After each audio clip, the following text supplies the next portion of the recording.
All right, guys, we are live and welcome back to this week's PDOCS live stream. We are coming off a week of no live stream because we ran the challenge last week, our 5-day messaging mastery challenge. And we're back with Sharon this week, who ironically enough participated in the challenge and was very active in asking questions and getting results and getting further along with her messaging. So that was cool. But as any of you guys saw the post or maybe the title, if you just clicked on this on YouTube, Sharon has been in our ecosystem, and I've known her for a couple years now and kind of seen her growth and trajectory. But what we're here to do today is what we do in all these live streams, deliver some value that you guys can implement and execute on to do better at whatever topic. And today, that's around offers, which I have a good expertise and background in crafting high ticket offers, and it's one of my areas of expertise.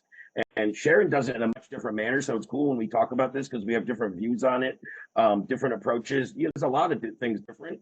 So I pick something up every time I jam with her, hopefully her from me as well. And I think we're going to get some of that synergy today, but I really want to get more information and give you guys more information about how she executes the system, how she teaches it to her clients and students, and some of the results and transformations they see. So Sharon, welcome to the live stream. Thanks for coming on. And why don't you just give a little of your background and how we came to know each other, and we'll start there. Thank you so much, Raymond, for having me. So I've been in this space for a minute. I came on when it was completely green and we were just running around all over the place trying to make money online. That was the thing, make money online.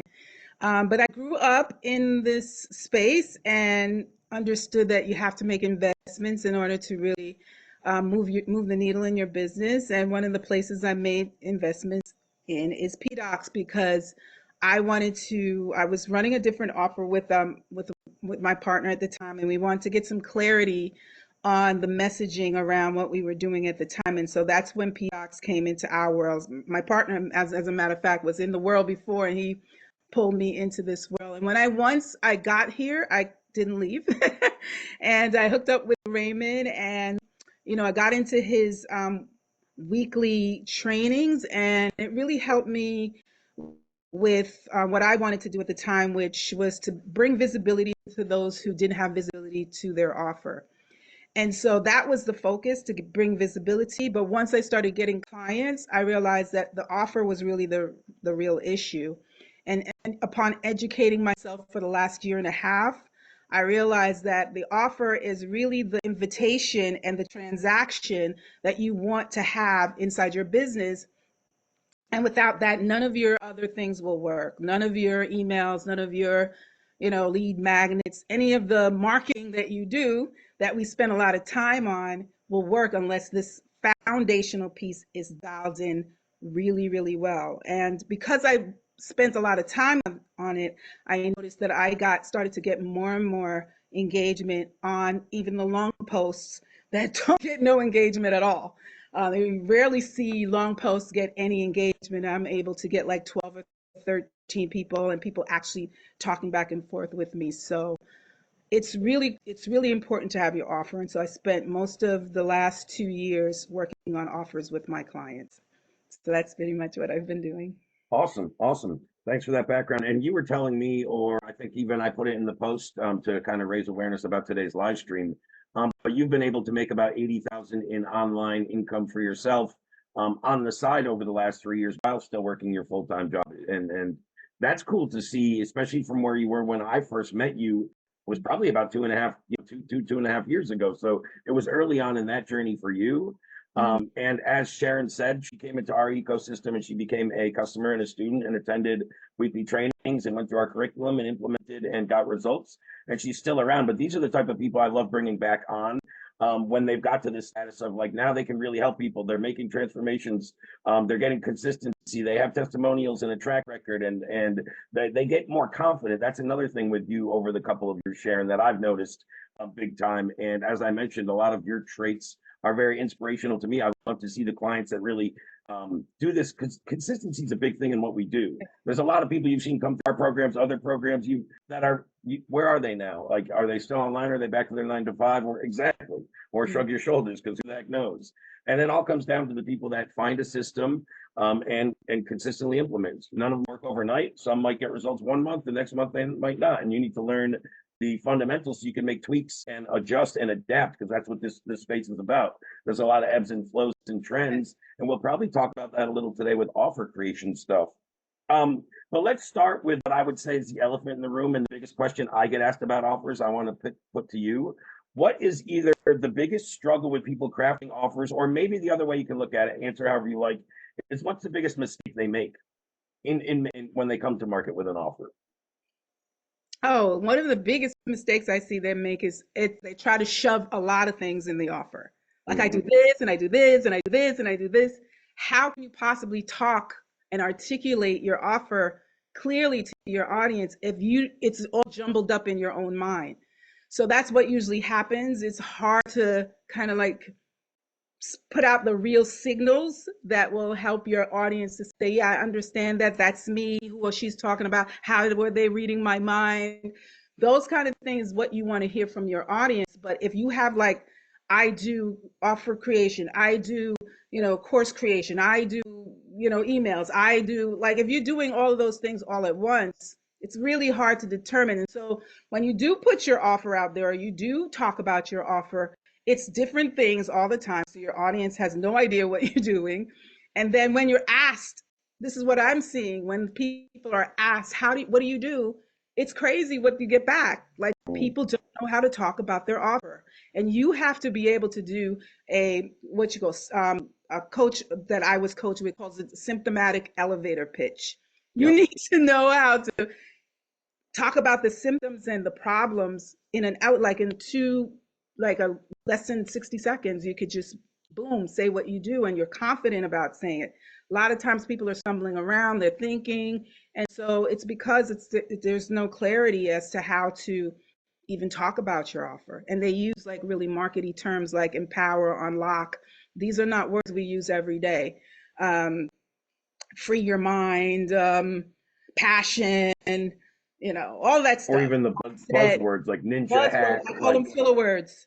They mean nothing to your audience because they mean something to, this person might think something, and they mean different things to different people. So you cannot use those kinds of words. You have to talk like a 5-year-old and you have to articulate it clearly. Unless like the market has changed so much, you used to be able to do that like maybe 2018 and before then, but you really can't do it in a sophisticated market now. You really have to get granular and you really need to be clear. yeah. So I think you nailed a couple of things there. They overcomplicate it, or they want to try to help everybody. So they try to do everything. I'm going to do, like you said, I'm going to do email and ads and organic. Like, no, you can't be an expert. So that's one thing, when you try to do that as a business owner or somebody trying to put together an offer, you start to be looked at as a generalist in 6 things and not a specialist or an expert in 1 or 2 things. Exactly. So that's first and foremost. And as Sharon said, there's no way to really dial in your messaging. That's what you got to do now. When somebody sees your ad or your post or your copy or your reply or whatever it is, they got to think, how they get inside my head? And you know what I mean? And you really can't do that when you're very broad. One of the first things, and I always say to my students and clients over the years, when it comes to messaging, is that when you're speaking to everybody, you're really speaking to nobody. And that's so true.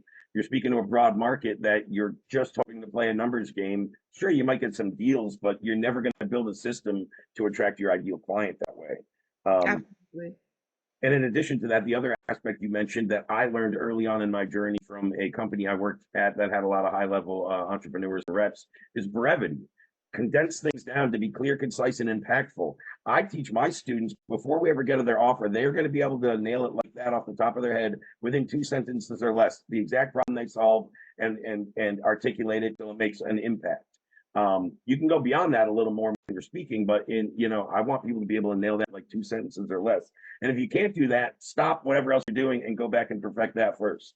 I mean, it's really that simple. Absolutely. Absolutely. People don't research either, so they don't even know what their audience wants. Fred on the workshop we did last week really mentioned how research. Mm. People think that research means that you have a lab coat and like a microscope. It's not that hard. It's not that hard, but you need to take the time out to know what is your audience thinking, what are they feeling, what's going on in their world. And if you don't do any research, and I inside my program, that's something I have my students do because it's super super important to know what's going on in their head. What are they losing sleep at night? And when you say that, people are like, I don't know what they're losing. Yes, you do know. You do know. If Yep. you just take the time out. Like one of the caveats for when I get with my clients is that they say I make them think because you have to. You Good. cannot think and think you're going to run an online business and be successful. You have to think about who your customer is, do a little research, do as much research as you possibly can. Once you're comfortable with that audience, then dig in, dive in, as Fred said, as much as you can. Make yourself know so much that they're like, how did you know? And the only way you can do that is if you research. Yep. No, that's something, we mentioned in all of our programs, and I'm glad Fred harped on it more than I did last week. Because to me, it's almost a given, but as much as it's a given, 85% of people don't take the time to do it. So you're right, you have to really harp on it. But no, I couldn't agree more. So last thing I want to ask you before we go into kind of the key talking points and delivering some things you guys can implement and execute on is, with what you've done with shortcut or bite-sized offers. Can you tell me some of the results and some of the things that you've seen in terms of the clients you implemented this in their business, whether it's crafting a new offer or making adjustments to the ones that they were already doing? Oh yeah, it's fun. It's fun to find out that you have more genius inside of you than you think.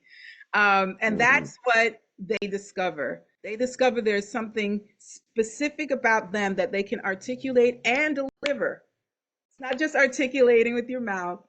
You have a positive, I can deliver this. Even if it's as small as, like you're starting out, as small as, oh, I can help somebody create a routine for their skin.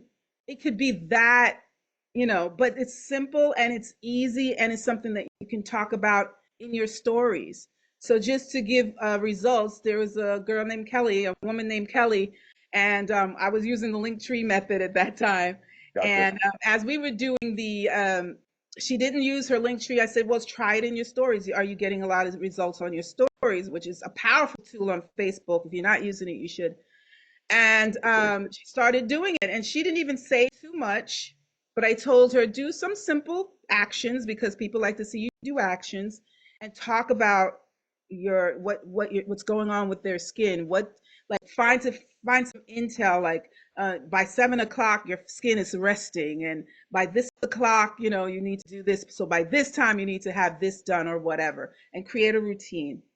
She did that for 2 weeks, and she said this never happened to her before. She got 6 signups in her business. And these weren't even my ideal clients. These are just people who came in when I was just beta testing this. So like So one of casual the caveats, browsers. yeah. So one of the caveats is just do it, right? Yeah. Get some intel, get something, some juice underneath you so that okay, these are my market, this is not my market, this is what they do well, this is what. There's no way, guys, that you're ever going to be able to do that unless you go out. Marketing is the testing ground. You have to test it and you have to talk about your offer. So the thing that I tell people, and when they come in, they have to talk about their offer, and I kind of push them to talk about their offer on their social media.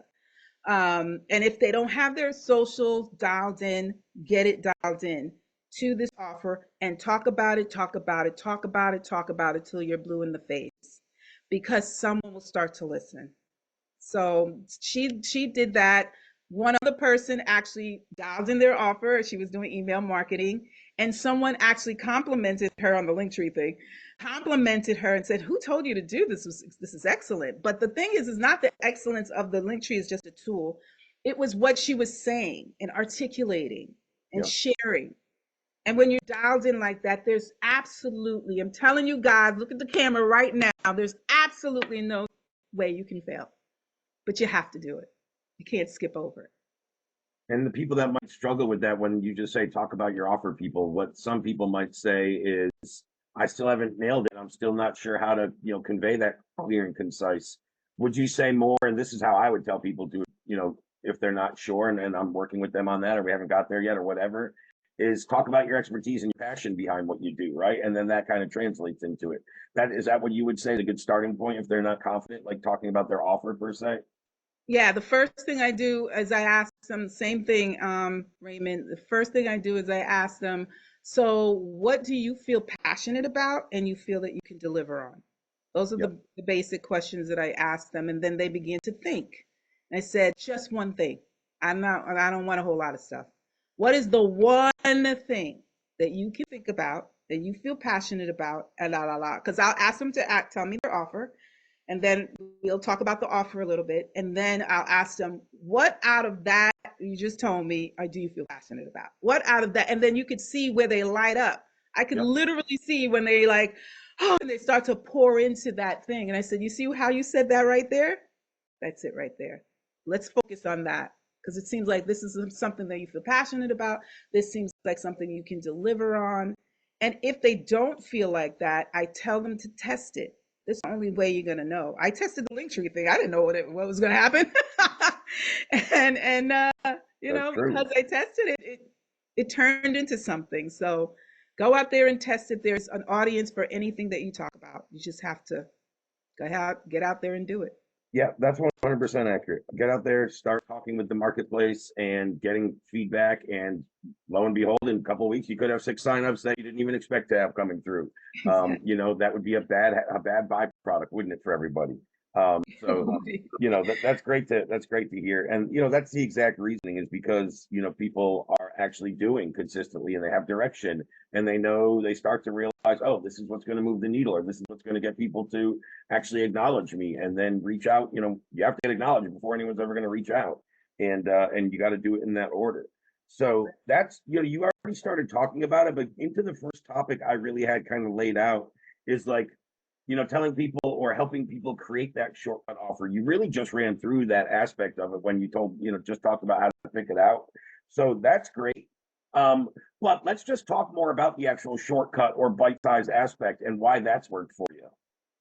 Oh, like I said earlier, they stuff a lot of things in, and I always use Jeff Bezos as a really good example, because he was in his rented apartment. You know, he didn't know, and he was like, you know, I want Amazon. Really was birthed from him looking at the Amazon River and saying, I want an online store as big as Amazon and the Amazon River. So he had a big goal, big dream, and but he didn't start with throwing everything in that store. He had 20 items, bite it down to 5, bite it down to 1.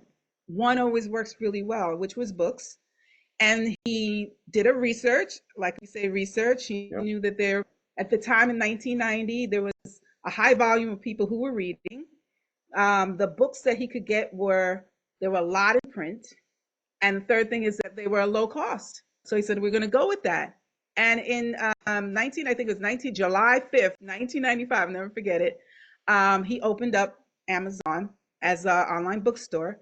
And within just 2 months, guys, it could happen that quite quickly if you dial it in, right? Just 2 months, he was able to open in all 50 states. I think it was 4 or 6 countries, and made 20K a week, just by dialing it down to one thing and getting super specific.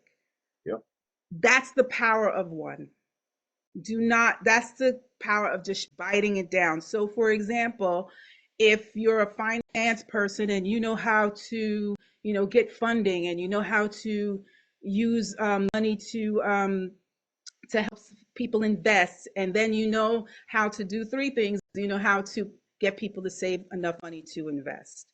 What if you just took one of those 3? I'm going to teach 9 to 5ers who are spending so much time, energy, and effort with this 40, whatever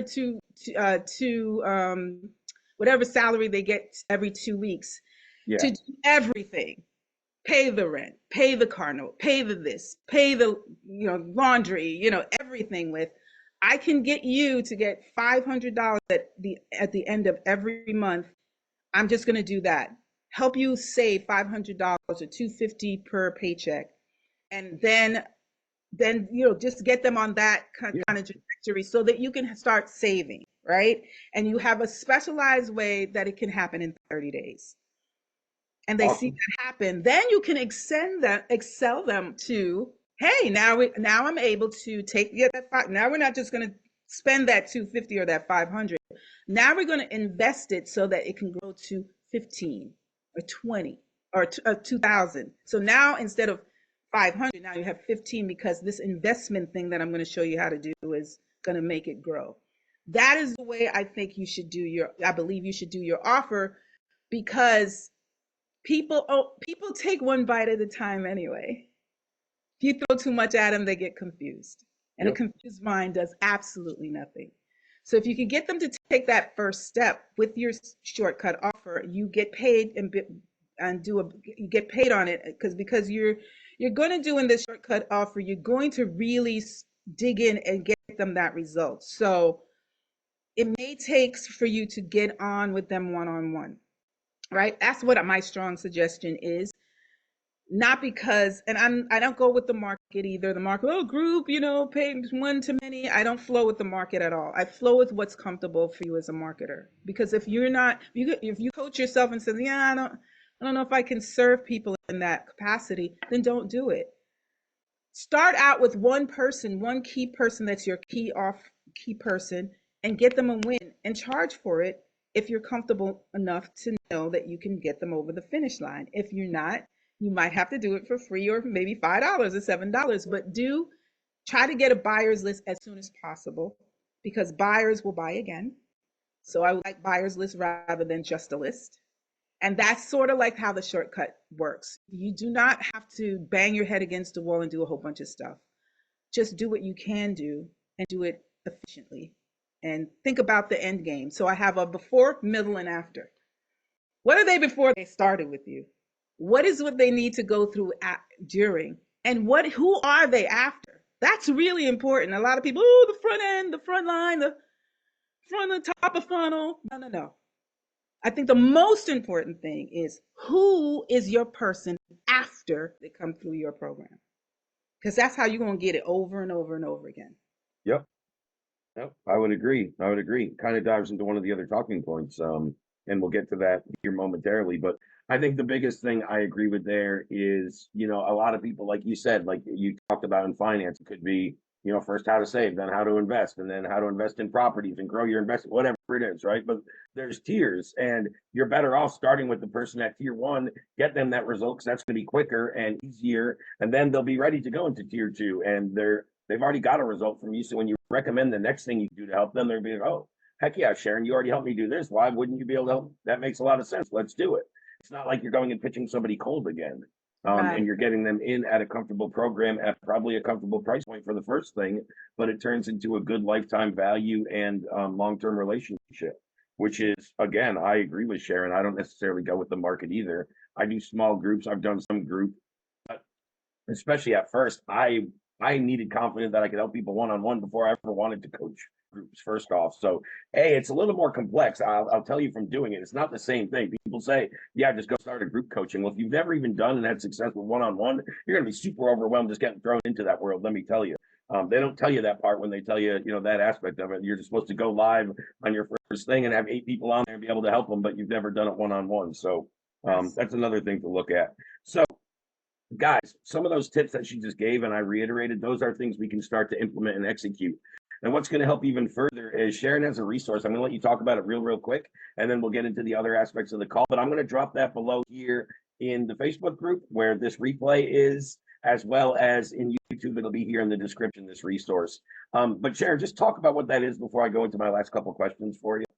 So as we talked about earlier about research, it is a research tool. It's an assessment. You assess yourself. I have nothing to do with it, in the sense that the way I have it structured and I play it, I explain it on the page, is that you're going to see where your offer lands in the market. So you just score yourself. It's like a score sheet assessment, and you're going to assess your own offer. Does it have these aspects in it?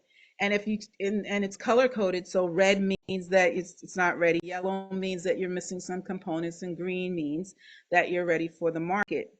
I always encourage you, even if you get into the green category, to still, come into the program, because just because you have an offer dialed in doesn't necessarily mean that you're articulating it correctly, or you're not getting, like, you're putting your offer out there, or not. A lot of people are not. And if you do, you only got 2 or 3 people. So I will help you get more people, more eyeballs on that offer if it's green. But most people usually land in yellow or red. And that's a good spot. I always tell people that's a good spot because then you're starting from scratch and they're going to learn all the right things first instead of learning wrong things and have to unlearn, you know? So it's an assessment. I think it's a really good one. That is the tool that I use to earn a lot of the money that I've earned. And I think it's important for people to do it. People jump over it, but you shouldn't. You really shouldn't. That's awesome. No, that's a cool little thing. Yeah, guys, I would definitely recommend that. So again, whether you're watching here on Facebook in the group, on YouTube, it should be down below. And if you're watching the video and for any reason you don't see a link to it, just either shoot myself or Sharon a DM. We'll be happy to get it over to you. But yeah, anything where you can kind of assess your offer and grade it. I think a lot of people don't really, they're not as critical of themselves as they could or should be, for multiple reasons. I don't need to get into all that, but they just aren't, right? So like getting an objective, scale, whether it's you that fills this out, the next guy or the next guy, it doesn't matter. It doesn't have any biases toward what it's going to say on the outcome. It's a set system, and it's designed on a number scale, on a value scale. So getting some feedback, that's a big part of what we do. And like Sharon said, this is a great tool for people, but a lot of times, regardless, they still need more help with this because even if one aspect isn't right, it's not going to get the full juice that you could get out of the squeeze, for lack of a better phrase. Whether the messaging, the positioning is off, the end when you get to the pitching and price and presenting, there's all little nuances within what we're talking about that make a difference. That Sharon can walk you through the whole aspect. So that's why that's still worth looking into. But what we've gone through today and the last couple of things we're going to go through, you mentioned that being, in essence, a bit of a research tool in terms of assessing your offer. What you also go through your clients, though, is with the research so they can discover the big problems in the niches and industries, or how they can find those problems that help them select the niche or industry they're going to go into based off, the problems. Talk about that a little, and I think you've talked about the importance, but talk more. You don't have to go super in depth, but how do you walk a client through that process, or what's your kind of thought process on how to do that? Oh, so as we're going through the offer, we do talk about the audience. I believe if you're going to do organic, even if you're going to do paid, that your profile is a huge part of how you're going to deliver this to your clients. So we talk specifically, like with Kelly, I was saying, so is your audience women over 50 who just have breakouts for no rhyme or reason? And she said yes. So she already knew, and she already had those people on her profile.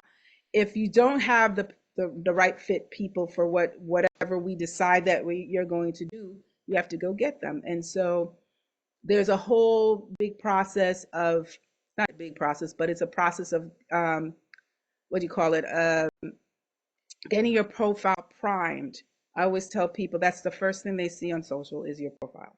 Mm-hmm. You have to have that together. And if you're reaching out to them, if you're doing ads, if you're doing anything organic online, the first stop is your profile. They're going to check you out. If you get into their inbox, they're going to look at your profile. If you're add new people in your network, which you should be, they're going to look at your profile. And if it's not saying anything, if you're not saying anything, this is the reason why you're at a stalemate, because you're either not talking about your offer or your audience that you have on your profile don't jive with what's coming out of your mouth. So once that's dialed in, we take a look at your profile and try to get that up to snuff. That may take time, but there's a shortcut using Reels and using stories. They are the shortcuts. If you want a shortcut, that's it. Because Facebook, for whatever reason, shows those things to a bigger audience than what's on your profile. But in the meantime, yeah, in the meantime, and another caveat that you guys should know organically is too, if you're adding people to your network, the right people, and let's say you have a process where you say, okay, like we went through the Trello board and you say, okay, I'm going to add 10 people into my network today. You can do a story, right? That day, have that running. And guess what Facebook will do? When you go in and say, hey, I just added you as a friend, da da da da, and they actually respond, they will see that story of what you're talking about Yep. immediately. So Yeah. that's a shortcut, organic shortcut that you can use while you're building up your profile. So it's not just a, oh, I have to wait till it grows, but you can use the other tools in Facebook because they're there for a reason to grow that the people so they can know and see you on a regular basis.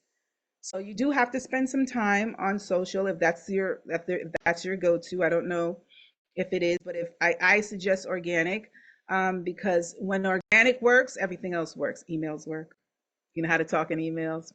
Ads work. You know, talk on your ads.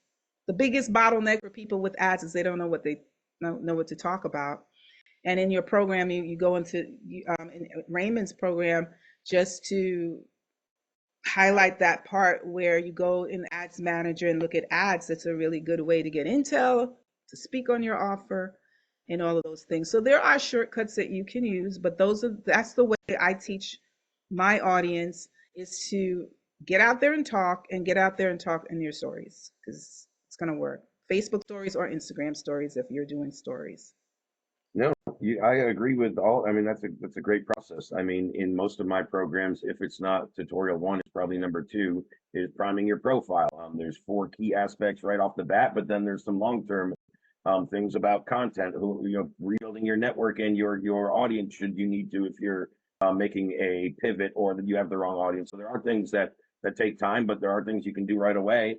And like she said, where you can create content in short form video content in particular, like in under 1 minute per clip, and to get some quick results is an awesome shortcut that is working, and a lot of people are overlooking or not using them for eyeballs on their expertise, and they're using them more for cat stories or what have you, right? We all see that.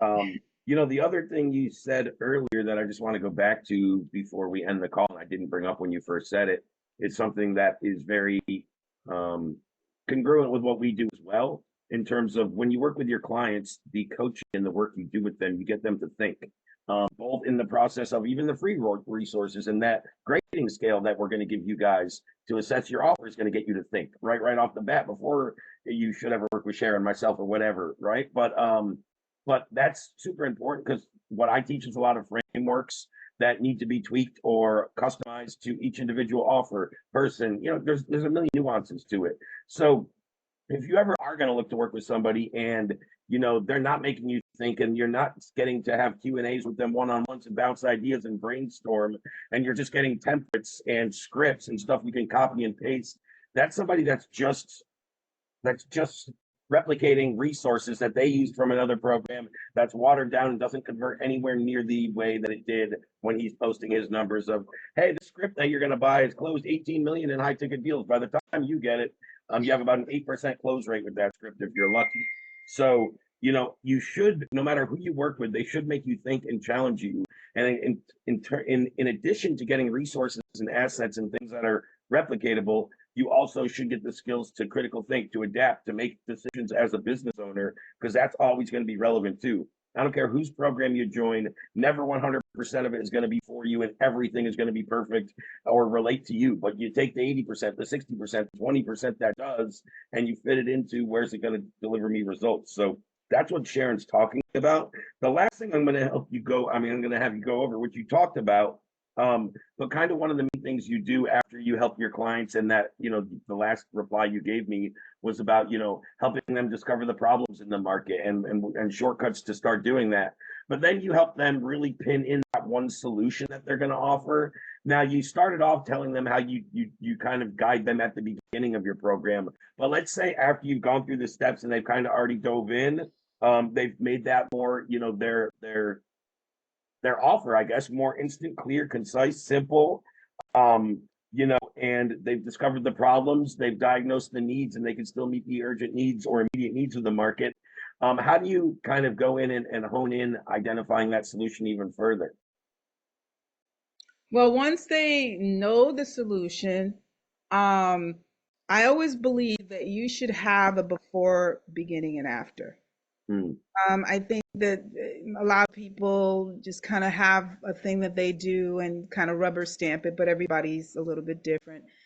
So, what is there before, middle, and after? So, when I say before, I'm talking about who is your client? What are they struggling with? Like 75% of the market is pain aware and they just know they're in pain. I got a knee problem and I know I have a knee problem. I don't know what's going on there. So, maybe 25% have pain and then solution. Oh, I have a pain here. I know what the problem is, but I don't really know the solution. I don't know. I kind of like try to get them to stay in that range because that's the most of the market that needs probably the most help. yep. And so with that, what are they dealing with? So that's the offer. And then what's your solution? What's your three-step? I usually do a three-step solution. A, they're going to get X, Y, and Z done. Like for me, A, we're going to analyze your offer. We're going to look at it. We're going to analyze it. We're going to make you comfortable with your offer so you can articulate it.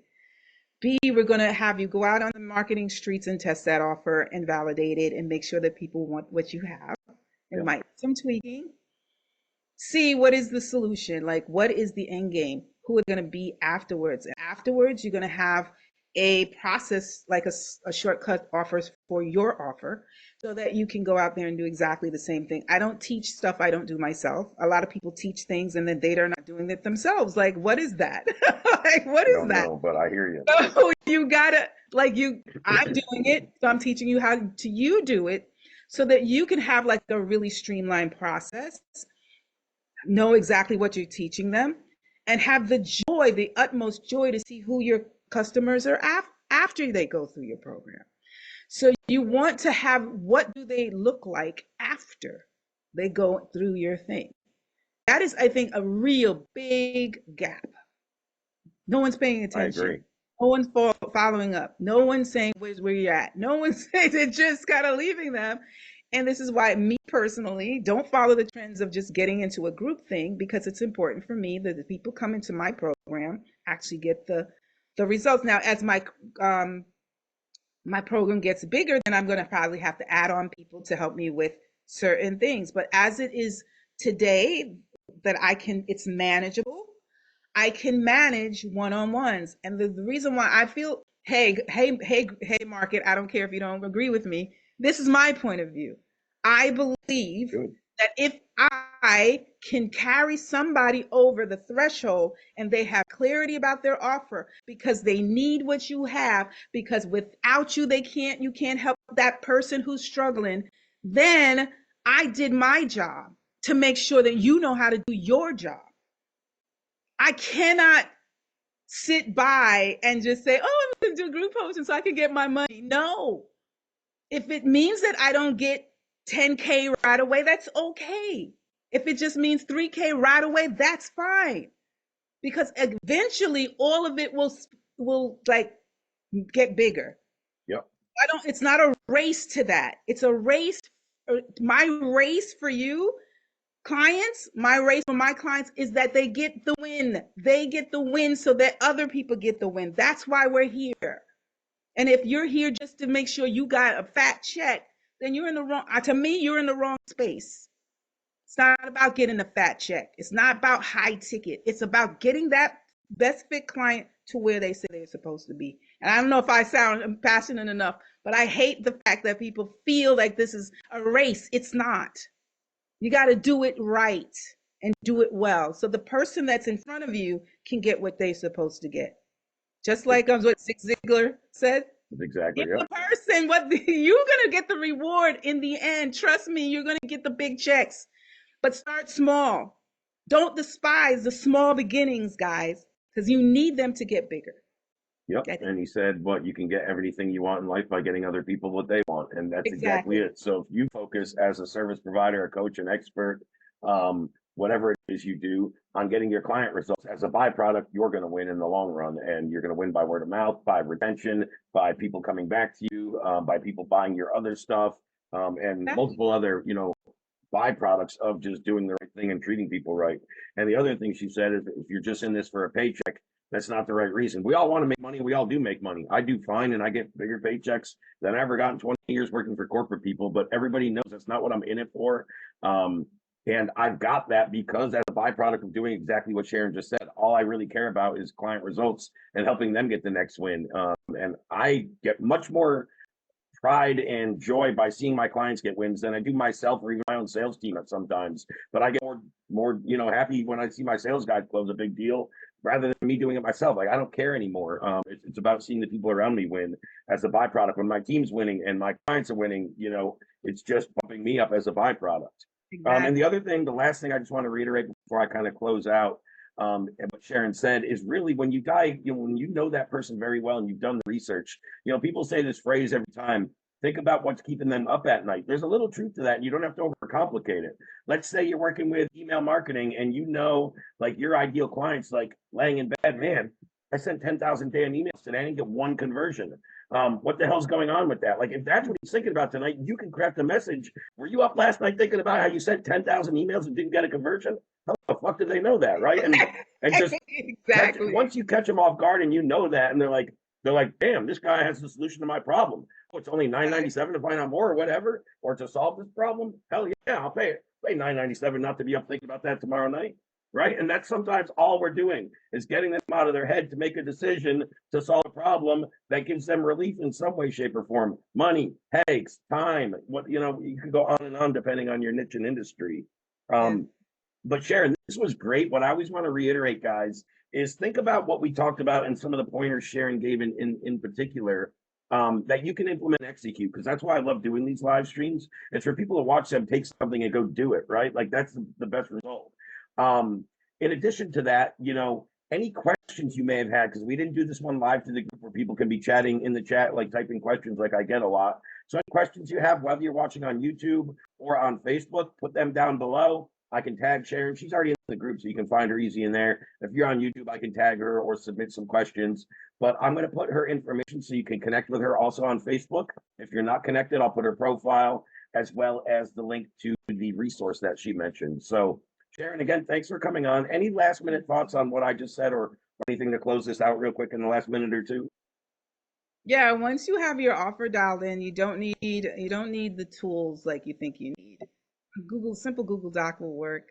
Matter of fact, I'm loving the Google Doc because it's so flexible. You can change things on there real quick. And for some reason, the opt-in, I guess because we've been using it for so long, sometimes opt-in people, I feel like opt-in, I'm going to get a bunch of emails. Like that's the things that they're going through their mind. But if you put a Google Doc in front of them, it's not as much friction. And you could always go back and ask them if they read the Google Doc or get them on the phone because of that. It's just more simpler, and they can always opt into something else. Like I'm not saying don't have them opt in, but if they actually buy from you, that's an opt in, and you can add in their email from there. So you can get your emails later. I think the straight Google Doc is just no friction at all. They could just go straight there and do a quick read of how you do it. And I've learned how to put the offer on a Google Doc. So that's something that I could teach, that it could just be on a simple one-page Google Doc. It doesn't have to be like a long funnel or anything complicated. So if you're not that type of person that likes that, or you want to put like a little video on your Google Doc because you think your audience is more into like Google, or you want to explain it, it's easily connected to YouTube. So I think the Google Doc is a really great way to get to your customers quickly. Yeah, no, that's a great last tip, guys. You don't have to overcomplicate. You don't have to reinvent the wheel. You don't need fancy, funnel softwares and huge CRMs. Like you don't need any of that stuff to start. You don't need your own website. You don't need that's a bunch of shiny objects is what they call that. They call that shiny object syndrome, right? You're just chasing the next little tool or thing and spending money on something that's not delivering clients right now. All you really need at this point in your business, I can almost guarantee you, is two things. You need consistent conversations, and you can do that through organic posts, through stories, through DMs. And you need to be having phone calls, sales calls, or people going to a sales page and actually open up their wallet and paying you money. Like those are the two things you need right now. Your offer bridges both those gaps. You can't do one without the other. So, guys, again, hopefully this was helpful. I think Sharon's last tip is probably the biggest that anyone should go implement. What can you simplify based off today? Is it your resource? And now you know you can do it off a Google Doc. Is it your verbiage? Because when someone asks what you do, you say 6 paragraphs instead of 2 sentences. But simplify is the number one thing I would say to take away, because that's what Sharon and I both see the most biggest mistakes: people overcomplicating and over explaining and just over everything and just spewing all over their market instead of delivering that one little nail in the coffin that shuts it. That's like, hey, is this keeping you up at night? Holy shit, how'd he nail that? Right? Like, if you can just get that one thing, you don't need 18 paragraphs. So thank you again, Sharon, for coming on. Thank you for the information. And anybody go check her out. Her socials and her connects will be